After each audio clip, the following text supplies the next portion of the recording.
कर्म, धैर्य और जीवन के सत्य पथ पर श्री कृष्ण का उपदेश। महाभारत की युद्ध भूमि में अर्जुन के संशय को दूर करते हुए श्री कृष्ण ने जो उपदेश दिए वे केवल उस युग के लिए नहीं बल्कि आज के मानव जीवन के लिए भी शाश्वत सत्य है। श्री कृष्ण का संदेश हमें कर्म, धैर्य और सत्य के पथ पर चलने की प्रेरणा देता है।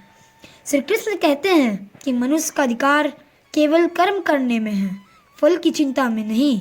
जब हम अपने कर्तव्य को ईमानदारी और निष्ठा से निभाते हैं तब परिणाम स्वयं सही दिशा में आते हैं। फल की आसक्ति मन को विचलित करती है और हमें भय व मोह में बांध देती है। इसीलिए निष्काम कर्म ही जीवन का वास्तविक आधार है। जीवन में कठिनाइयाँ और संघर्ष अवश्य आते हैं। ऐसे समय में धैर्य ही मनुष्य का सबसे बड़ा बल होता है।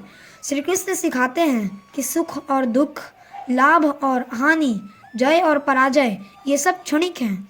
जो व्यक्ति धैर्य और समभाव बनाए रखता है वही सच्चा योगी कहलाता है। धैर्य हमें संकटों में टूटने से बचाता है और ये सही निर्णय लेने की शक्ति देता है।